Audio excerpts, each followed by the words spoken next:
Good morning, my name is Jared Olar. I'm here at the Pekin Public Library.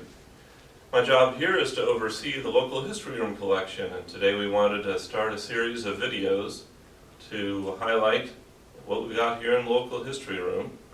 Just get out a few things and show you some of the things we've got here. Before I continue, I wanted to give a hat tip to the Kaukauna Public Library in Kaukauna, Wisconsin for giving us the idea to do these kinds of videos. Just before we continue, I've got something I've got to put away here, and then I'm going to get something out for you.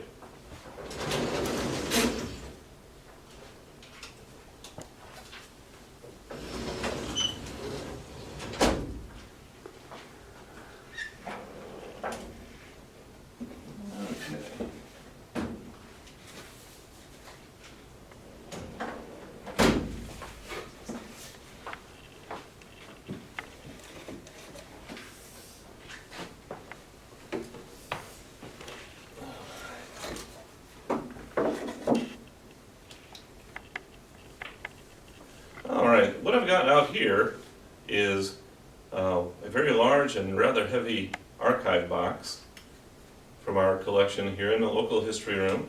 This is information on the Save James Field Committee. Some of you may remember back in the earlier 2000s, there had been the idea floated by the Pekin Public School District 108 to go ahead and sell the James Field to, I believe it was to Walgreens. And there were a lot of people in the community who didn't like the idea of losing James Field to a business. And they persuaded the district to reconsider the proposal, and instead James Field was turned over to the supervision of the Pekin Park District. After the committee that was in charge of overseeing the effort of working on James Field and improving it had completed their work, the materials were donated to the Pekin Public Library. What we've got in our local history room collection in these archive boxes are, we actually have two of these boxes just on Save James Field. I've got out just one of them. And the first thing that I see here in the box here is a copy of a Pekin Daily Times article from Monday, May 6th, 1918. It is a front page obituary for a gentleman named James Morris James. This is the namesake of James Field. He got his name put on the field because his employer in the Cummings family wanted to donate the land to the school district for the use of the school district to provide an athletic field for the students of Pekin. And they wanted to honor the memory of James Morris James by naming the field after him.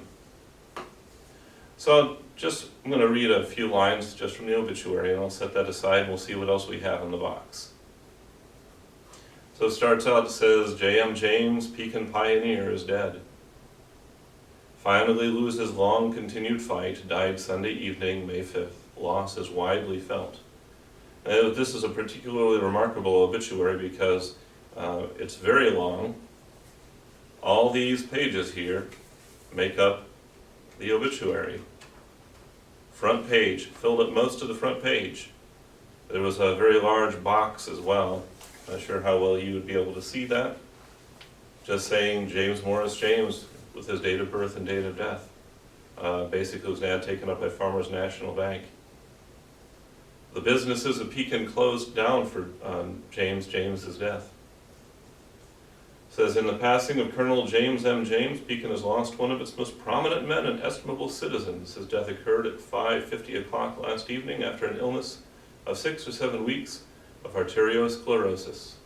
Mr. James' ill health dates back for a number of years, and the fact that he has lived so long has doubtless been due to a naturally strong constitution, indomitable willpower, and the tenacity with which he held on to life. The fact that he was honored in this way, and that the city basically shut down its business for his funeral, should indicate just how well known and how well loved he was in the city. And he may not be very well known today after all these years, of 102 years later, but his name is on the field. So anytime you go to James Field, you can think of Mr. James Morris James. A few other materials we've got in here, just briefly take a look here. This is one of the posters for the rededication of James Field, Saturday, October 31st, 2009, 10 o'clock. Join us as we celebrate the completion of the community's revitalization of James Field. We will attempt to set the United States record for the most people simultaneously blowing soap bubbles. Bubbles provided or bring your own. A large-scale photo will be taken to commemorate the day. The field originally, of course, was set aside for the use of the school district, and for most of its history, it was used by the Pekin High School. Although it was owned by the school district, District 108, the public school district, they didn't have any public schools nearby, so usually, actually almost exclusively used by the high school, Old West Campus across the street. And after the closing of West Campus in 1998, it was just been used by people in the community. And it continues to be used by people in the community, whether they want to play a ball game there or take a walk around the track. And we'll just wrap this up with just taking a look at one more thing in here.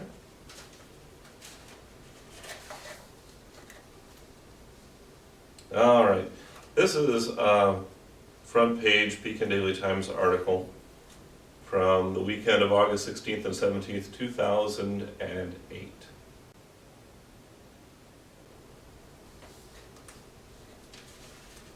So the headline here says, "Keep off the grass at James Field for now."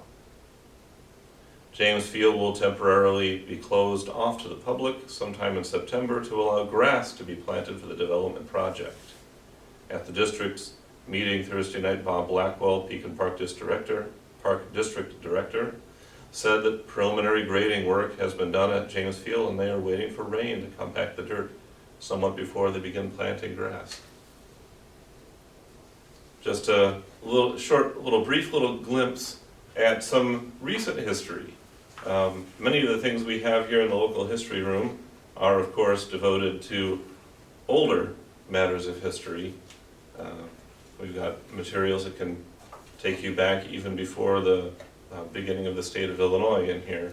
But this is something that's more recent in the history of Pekin, and just wanted to go and give you a brief glimpse inside that box. If you want to access any of the materials in here, if you need any help, when we reopen, ask for one of the librarians if you need help with any of the materials. We can help you make copies or scan them in, make digital copies of anything. Anything that's in this box and any of our archive boxes, you are free to come and use, make photocopies or make digital scans, scan to email or scan to a thumb drive. Well, thanks for your time. And next week I'll come back and we'll take another look at what we have in the local history room, and we'll see what else we can find and what we can learn. Thank you very much.